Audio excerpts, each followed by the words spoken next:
Claire, one of the places where voters make up their mind is deep, deep, deep in their guts. And I know most of this from Matt Dowd, but I also know this from being on the campaign. And one of the most extraordinary contrasts that Joe Biden has given the Democratic side is it's not about me. It's not about any one person. It's about our country. It's about our democracy. And you could have written the most beautiful speeches and told them every day from today till Election Day. But by doing what he did, voters can understand that at a real gut level. Yeah, this is, we have been saying now for months that this is a campaign about contrast. And what a contrast Joe Biden has provided to the American people. I mean, you have a selfish jerk on one side of the equation that clearly is more focused on himself and his image and people adoring him than he is the people of this country. And then you have Joe Biden, who has done something that will make his legacy legend, literally legend in the history books. It is without precedent that someone at this point in a campaign has taken such a bold step to protect the country. And I think that's how I know that's how the Democrats view it. I think most Americans will view it the same way. And that single act has unleashed what my colleagues have called clarity. I would say it is really unity and a level of enthusiasm that I don't think our party has seen in some time. And it is, my phone has been just as busy today, almost as busy as it was yesterday. But I sense from those elected officials that are on the ballot this fall, they're like, okay, let's go. We can do this. This is all good. And they're very excited to get out there and campaign for this woman. And you see her there hugging and kissing Chris Coons, who is such a good man and is and will always be such a loyal friend to President Joe Biden. So we should tell our viewers, the vice president is visiting the Biden-Harris presidential campaign headquarters in Wilmington, Delaware, which obviously today becomes the Harris campaign headquarters in Wilmington, Delaware. An important piece. Matt Dowd, you and I have worked on presidential campaigns. You leave it all on the field. You pour everything into your candidate and your campaign, and this has been a wrenching 3.5 weeks for them. I heard another word, though. John Heilemann talked about grief. I heard that from a lot of people.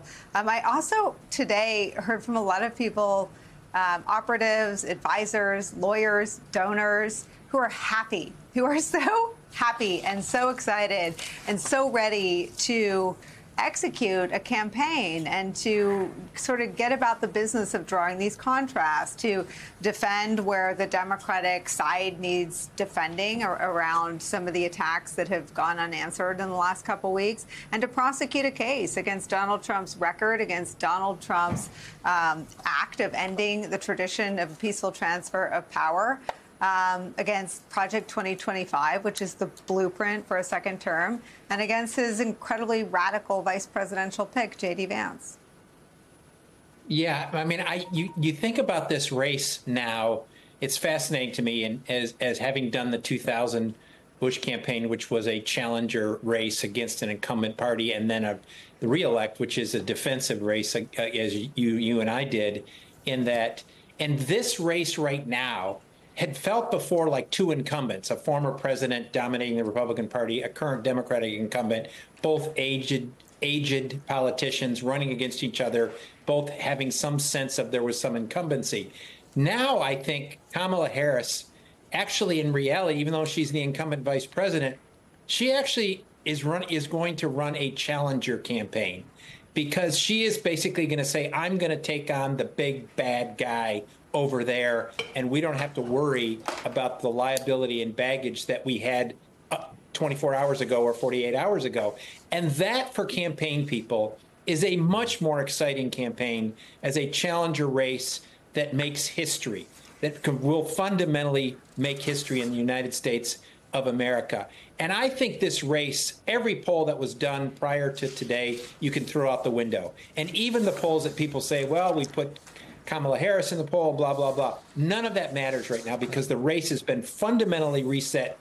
But it's been reset on two things we've been talking about for the last 15 minutes.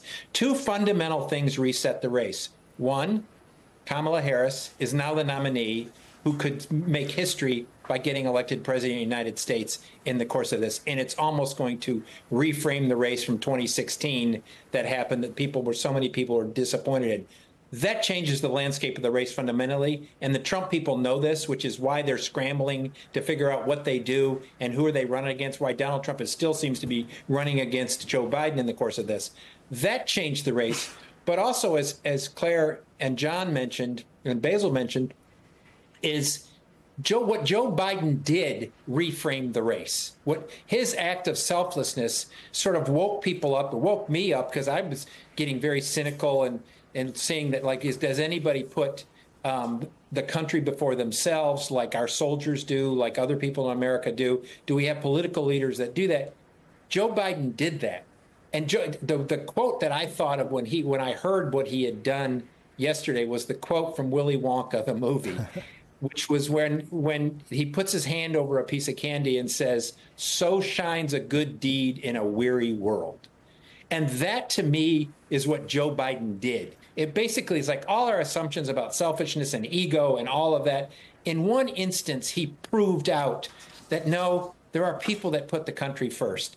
There are servant leaders that do that. And in this is direct contrast to Donald Trump and the Republican Party. And that's why I don't think they expected this, because they thought we all, Joe Biden and others, think the same way they do, which is you don't put country first. You're a sucker if you're a soldier. You don't ever do anything that's not of self-interest. I didn't think they ever thought that Joe Biden would do this, because that's not how they think. And those two things, Kamala Harris, historic nominee, could be a historic presidency, and Joe Biden's act of selflessness, reframe this race completely.